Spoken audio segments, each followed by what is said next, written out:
a large mass grouping of migrants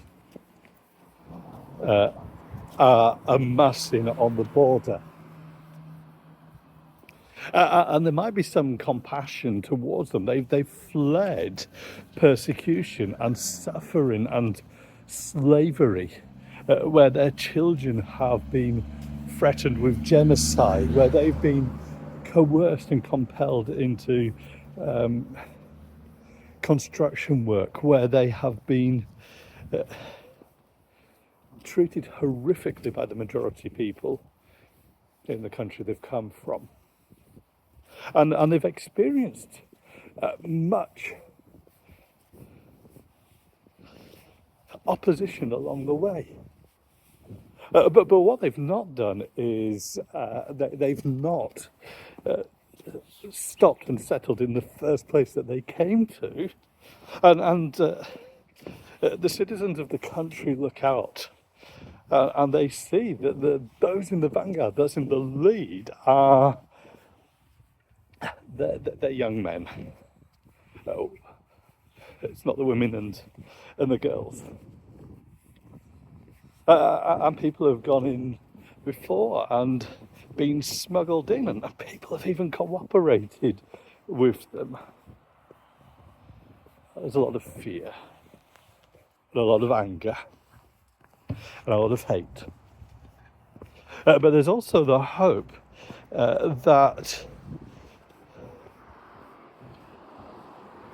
the people in the country will be protected by a mass of water that is blocking the way.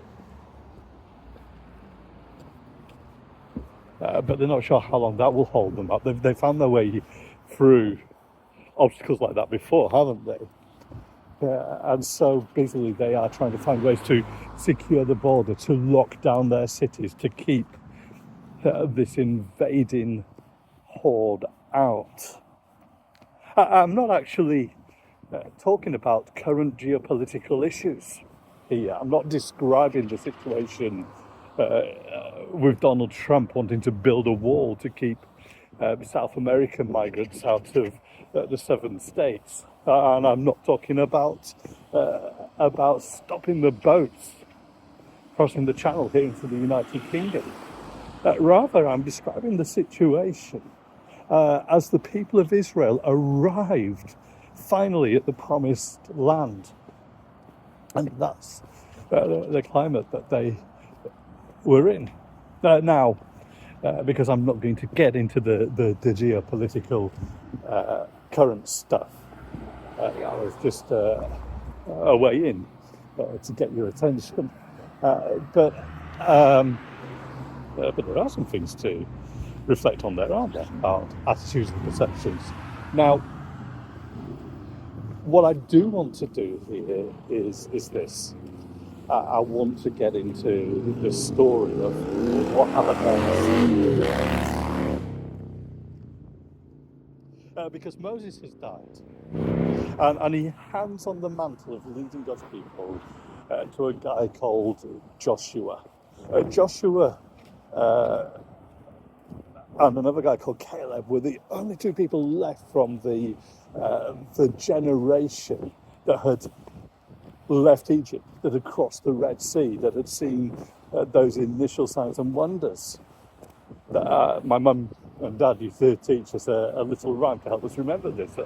Something like Joshua the son of Nun and Jacob the son and Caleb the son of Jephunneh were the only two who ever got through to the land of milk and honey. Because the land was described in that way in terms of its prosperity.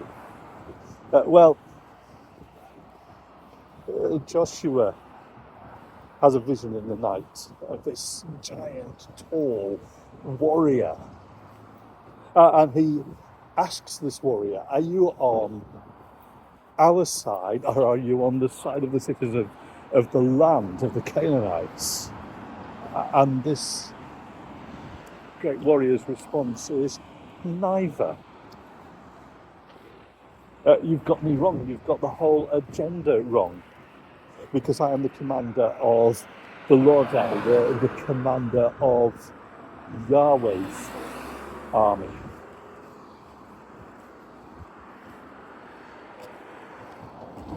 The question is not whether God, and this is the angel of the Lord, possibly even a sort of manifestation of the pre-incarnate Christ. The question is not whether God's armies are on our side. The question is, whose side are we on? Are we on the Lord's side? And so Joshua, following on from Moses, will invite the people to decide, to choose, are they on the Lord's side or not? He will encourage them to be bold and courageous. And he will lead them into the land. Now that mass of water they have to cross is the River Jordan. It's in flood. They didn't have to go in this way. God has deliberately taken them this way. And so what God gets them to do is to take the Ark of the Covenant. Whilst it being in the wilderness, God had given instructions to build this box that would represent his presence with his people. The Ten Commandments are placed into this box. And also given other instructions to build something called a tabernacle that would be the precursor to the temple, a mobile temple, if you like, a tent, representing again God's presence in a place where sacrifices could be offered.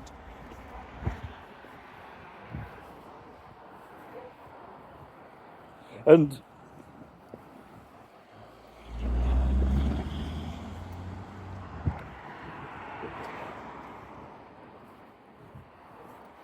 the priests were given precise instructions about how to carry it. They weren't to get into direct contact themselves. They weren't to put it on carts and have it transported and pulled by animals, but they were to put poles, carrying poles, and to carry it that way. And they are told to take this great big step of faith, to step into the Jordan in full flow, in full flood,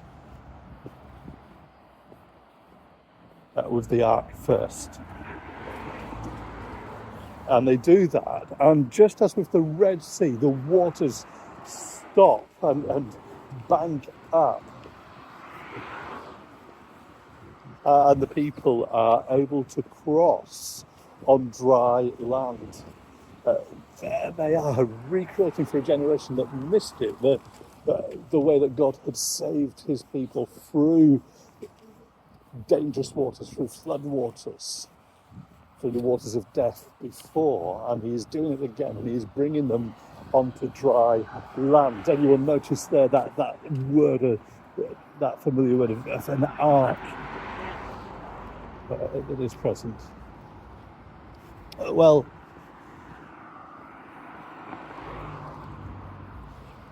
they get to the other side, they build an altar to remind them, a monument. And there's this big city of Jericho. And they don't attack it head on. Rather, they are told by God to just walk around the city and to keep doing that in silence for 7 days, once every day, and then on the 7th day, 7 times. 7 times without a stop. And at the end, they're to raise a loud shout and to blow the trumpets.